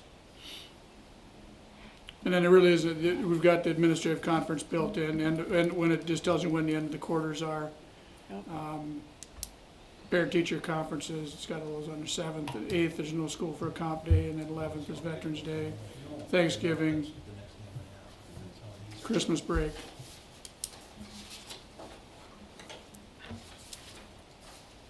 So now I see the one storm day built in. Do we not have enough? We got 2 for Two sure. built in. Should And we then list when it those is- in Shouldn't order there how be- we're gonna take them? 'Cause that's what we talked Well, about. Where's the we third? talked about, if this other bill goes through, there won't be Oh, I any, missed this won't be one. any need for I them. missed, And it yep. did. Okay, Okay, so 3 days there- are in It there. did. Okay. There shouldn't be any Yep. need for storm Yep, I days. missed Because that's the next thing that I was gonna mention, since we The hours. still plan for the 175 days, that is gonna put us, we're almost 52 hours over our required number. So when we have weather-related releases, we won't have to look at adding any days until we get to that number based off of the length of our school day. The other is that, looking at the requirements for elementary will almost never have to. Because their day only actually has to be 5.5 hours.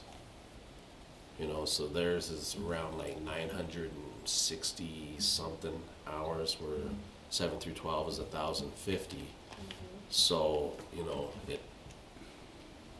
with the 175 days built in, we shouldn't run into that. And then if we do, if we add it in, if we have one day, if we have to add that at the end of the school year, that's just the easiest way of doing it. Because if you put in those snow days or days off, because I know what other schools will do is, once they get there, they'll extend, a 3-day weekend to a 4-day weekend, because there's gonna be no more need for a snow day, and they have the number of hours that they're gonna have to be able to do.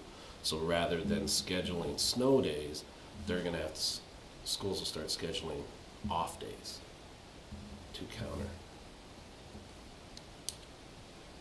So this one doesn't have storm days. It has 3. Yeah, we got 3 Has built 3. in. So those 3, if we go, are they gonna be off days? If this all- Yeah, they're They're no scheduled. school. They're already scheduled off. Yeah. Yeah, they're scheduled to be off, so we'll have them off, unless we have, Regardless. unless we have 8 or 9 days, storm days again, Which, like we had if this that year. happens, Twice in a year, we're moving. That was just so quiet, I almost went past everybody. so your hours that you figured are including the early outs and the late starts? Yeah.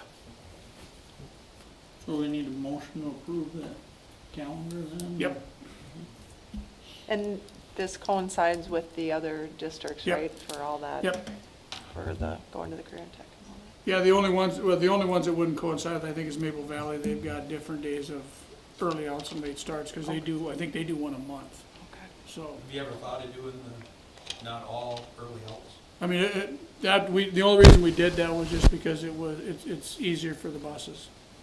But I mean, it wouldn't be a big deal to go a couple of them late starts. I mean, we did that 2 years ago.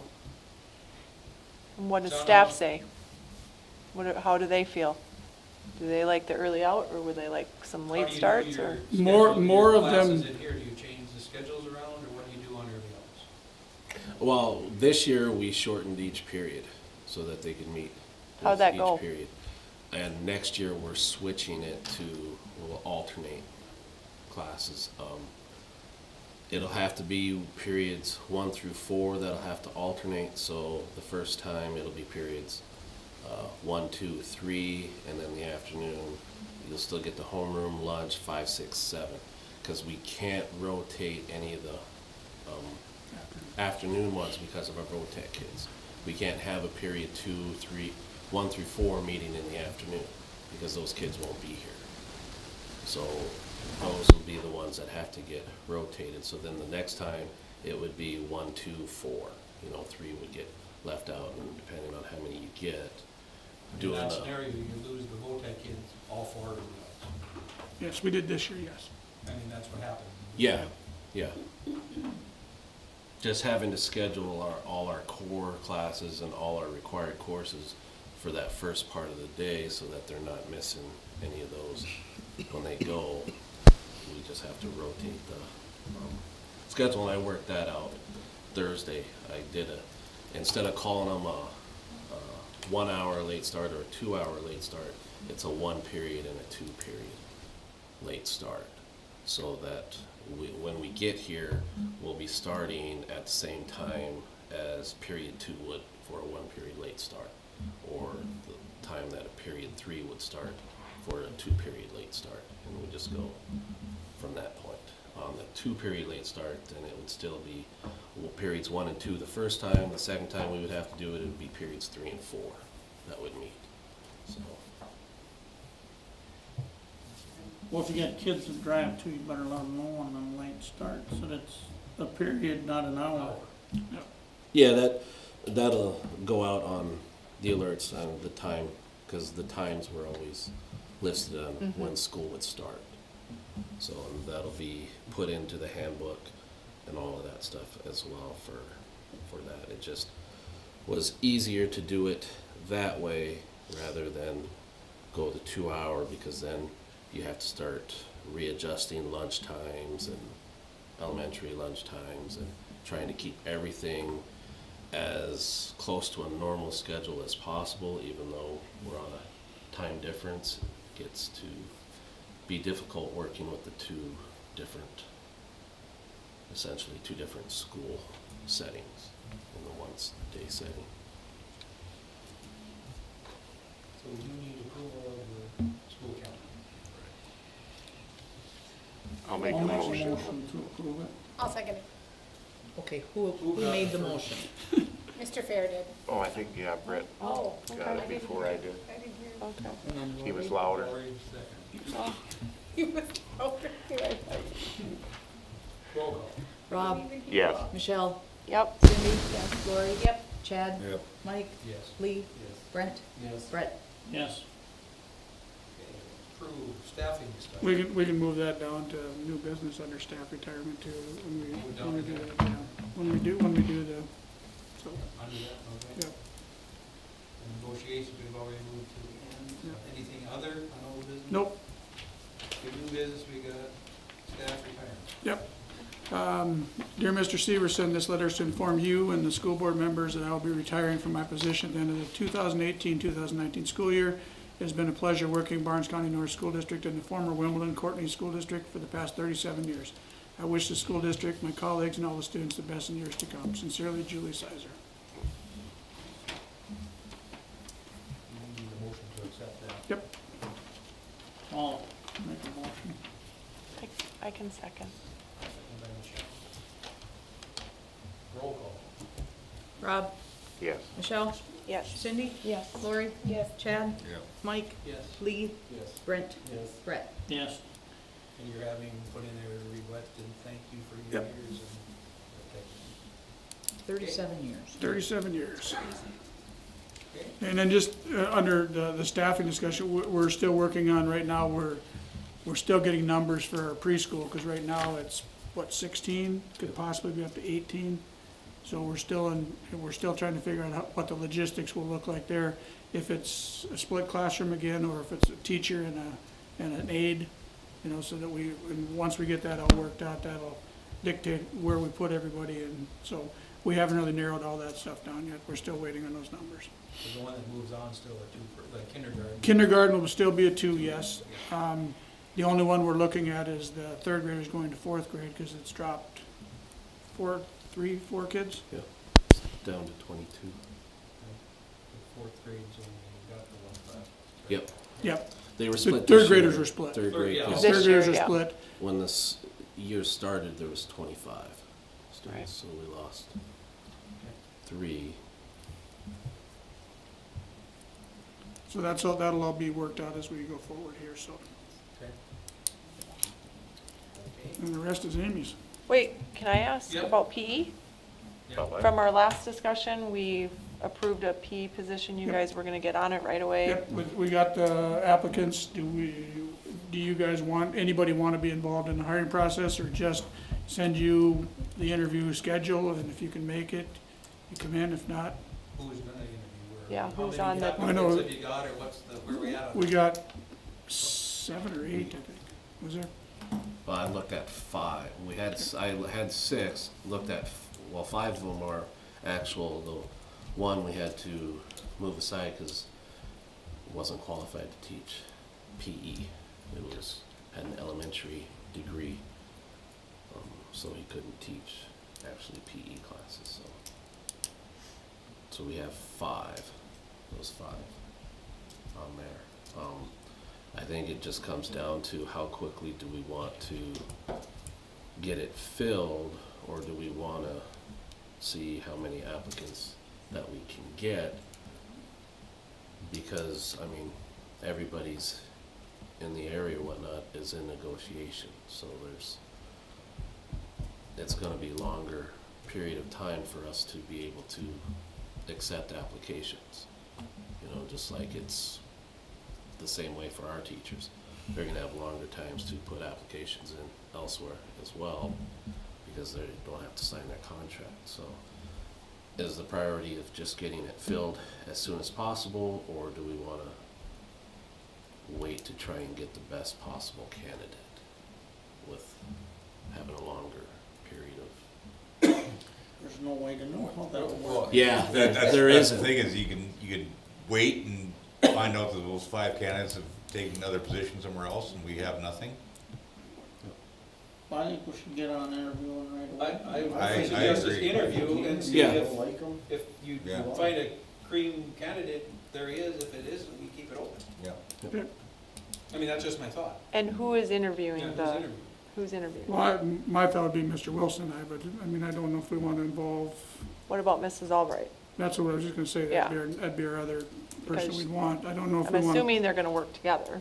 That's a little bit at I some would point. assume They're so, gonna- yes. Well, they have to. You know, Yeah. to coordinate things or whatever.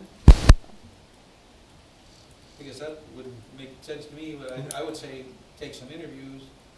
We're not saying to fill it unless you've got a candidate you really believe is what we want. Unless you feel the way when Mrs. McGee walked through the building that day. Well, no, there's some, I mean, like, you know, 2 of the 5 that I got, you know, they're just finishing their student teaching.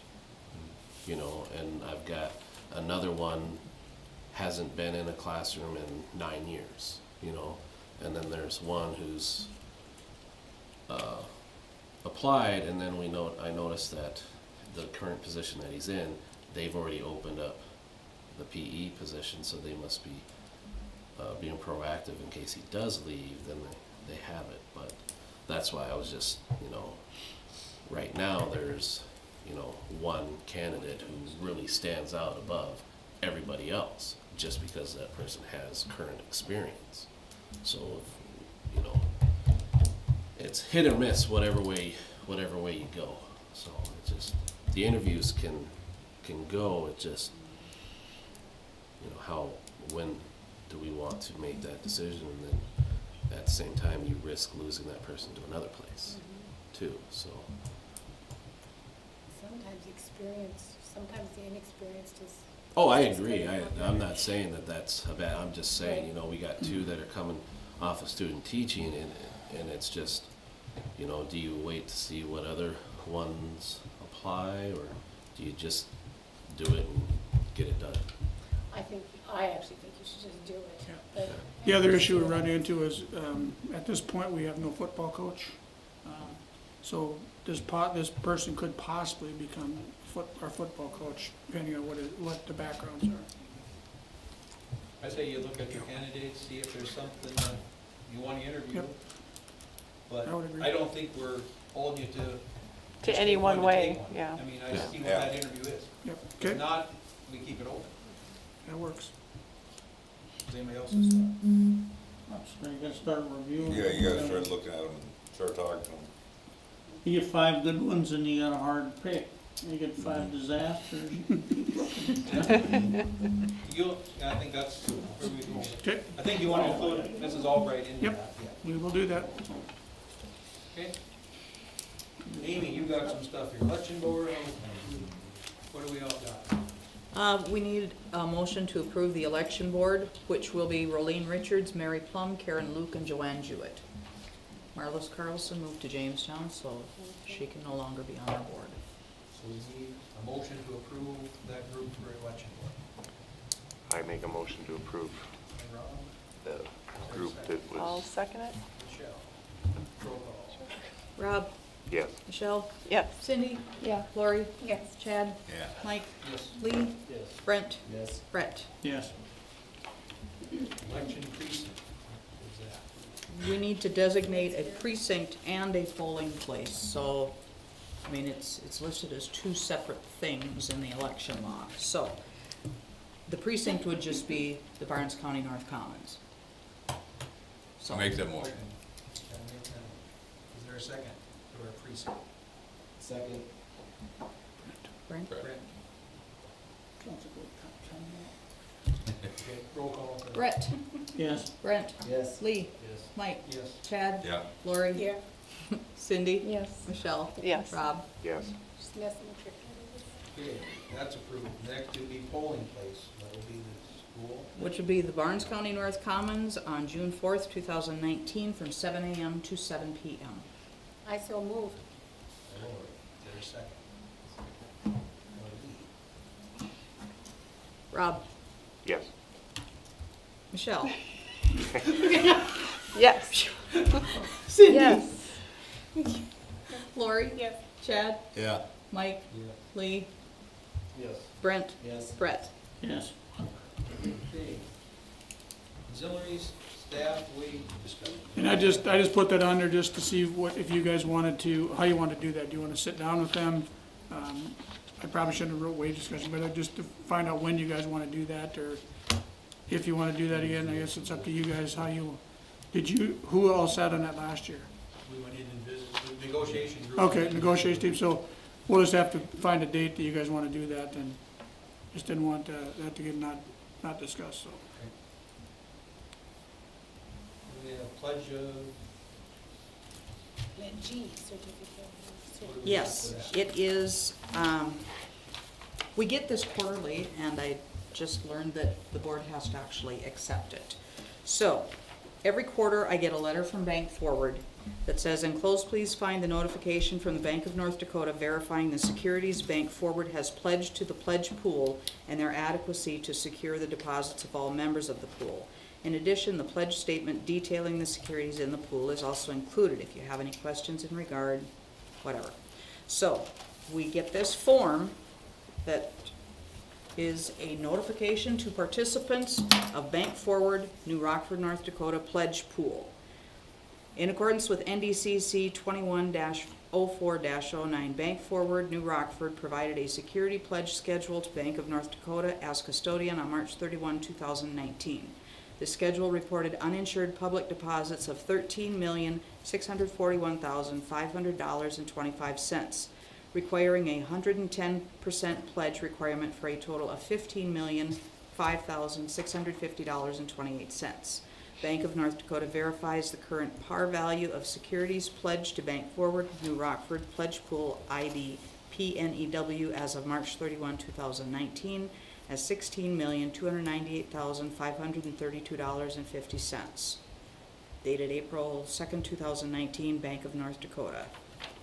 And so I just need, and I had sent you the list of the balances of our accounts, so I always have to sign this form saying, yes, this is the balances of our accounts, and I have to send it back to them, so I just need approval to do that. And so this is telling us that FDIC does not cover our pledges and won't cover our money, and this is saying the bank in Rockford. So let's say if the bank went belly up, we would still have our money because they're the one in New Rockford, is the one that's protecting our dollars in there? Pledging. Okay. Because when I read this, just looking at this, I read that, oh my gosh, we have, and ours is not 15 million, by the way. That's the whole I know, deal. because it made it sound like the whole thing. But I thought that, you know what, we have $3 million here. Yeah, but it's the opposite of that. So good, okay, that's, It's basically a pledge of assets. yep, Right. okay. We need a motion to, Just accept the certificate as presented to us with these balances, and then I can go ahead and sign it and send it back to Bank Forward. basically just pledging our assets. Yep. That you agree with these figures. I make the motion. I'll second. Roll call. Rob? Yes. Michelle? Yes. Cindy? Yes. Lori? Yep. Chad? Yep. Mike? Lee? Brent? Brett? Yes. Any Thank others? you. Any discussion or correspondence? No, I don't have anything. Then we've got negotiations and we'll executive session. I will have to go get the recorder then. So we have a 5-minute break while We need to make a motion to go to that based on the Yes. century code. Yes. I'll make a motion for the executive session. I'll second that. And roll call. Rob? Yes. Michelle? Yes. Cindy? Yes. Lori? Yep. Chad? Yep. Mike? Yes. Lee? Brent? Yes. Brett? Yes. 8:54.